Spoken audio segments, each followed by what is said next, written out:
Kia ora, and welcome to the What Inspired Me Today podcast, a podcast created to inspire you to be the very best that you can be. My name is Stephen Matthew, and this is what inspired me today.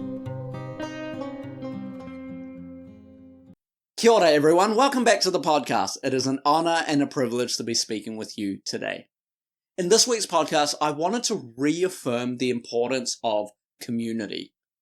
Community is a thing that binds us together, not only geographically, but also in the way that we think, our belief systems, our friendships.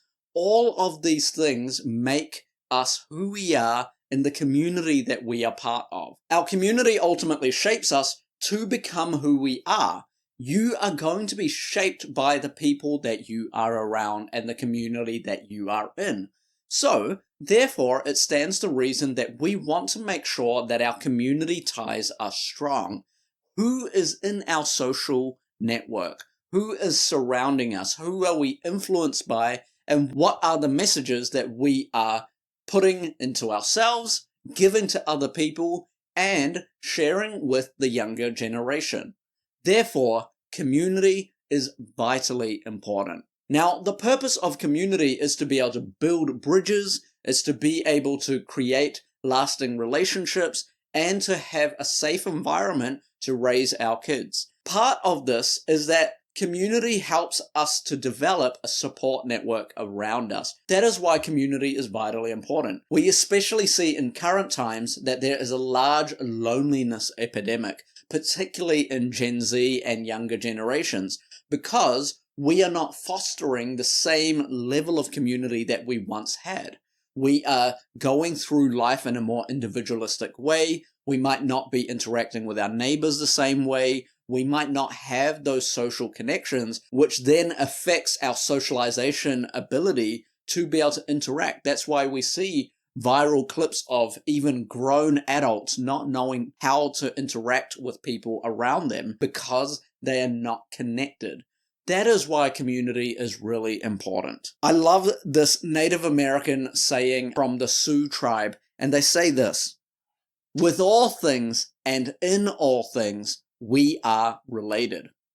We, in the world that we live in, we are interrelated. None of us are islands of our own. We are all deeply connected with the people around us, whether that is for good or whether that is for negative reasons. We are all interconnected, not only with the people around us, but the entire environment and world around us as well. So that is why when you see a weather change, it affects you. That is why when there is a disruption in your schedule, it affects you. That is why when you are in a relationship with any person, no matter what type of relationship it is, if something is off, it will affect you.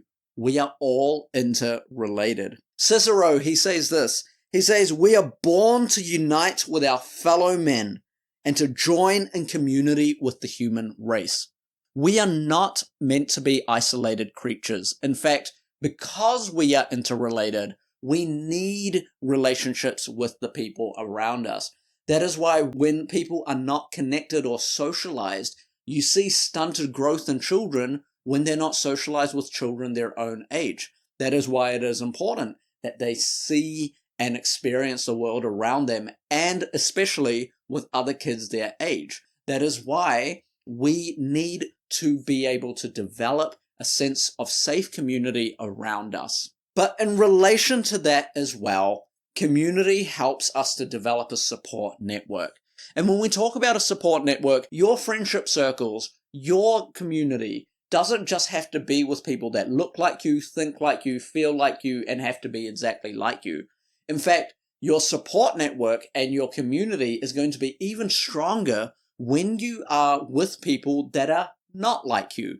It is obviously important to have certain things that are similar, but when you have diversity in community, it actually strengthens all of us. There's this fantastic Moroccan folk saying that says this: make a place for the children of other people in the place where your own children sleep. What that simply means is this: if I can humanize and relate with people that don't look like me, then I'm making a more inclusive space, a more safe space, a more friendly environment to build community. So, how do we build community? Number one, what are your own interests? What are the things that make you happy? What are the things that intrigue you?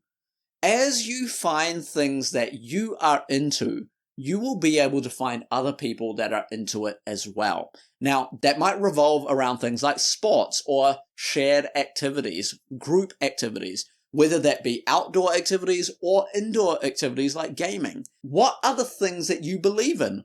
Your own belief systems will help you find other people that believe in it as well. So when you find people that have similar belief systems, you can build a safe environment to share, discuss, and to grow deeper in your belief systems in that environment, as long as it is not harming anyone else. That is one way that we can build community.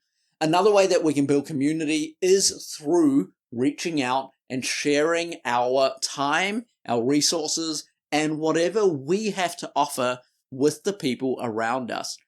All of us know someone that needs something. Now, that could be a physical item, it could be emotional support, it could be financial support, it could be spiritual support. Whatever way that we can help, that is a way that we can offer an olive branch and build community. As we continue to do this and foster a spirit of generosity, a spirit of love, a spirit of welcomeness to the people around us, you will notice a marked change in how you act, how the people around you act and react, and you will notice that we have the power to make the world a better place. And so with that, I want to end with this quote, and it is from Henry Noven. He says this: "However, community is first of all a quality of the heart. It grows from the spiritual knowledge that we are alive, not for ourselves, but for one another. Community is the fruit of our capacity to make the interests of others more important than our own. The question, therefore, is not how can we make community, but how can we develop and nurture giving hearts?" So let me ask you this to finish off. How can you nurture a giving heart? How can you open yourself up to meeting new people, reaching new people? How can you extend grace and love to those around you? I know for myself that I would not be where I am now without the communities that took me in wherever I went.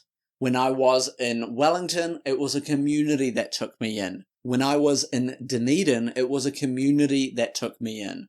When I came to America, it was a community that came around me to support me. And no matter where I have been in the world, I have been able to find community.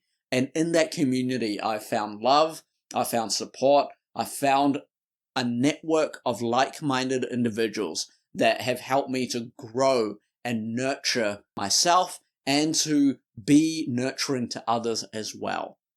I strongly encourage you to find people that you can relate with. And if you need help with that, reach out as well. It is okay. We are not supposed to be islands in and of ourselves. We are made for community. So, reach out, share the love. With that said, have a great week.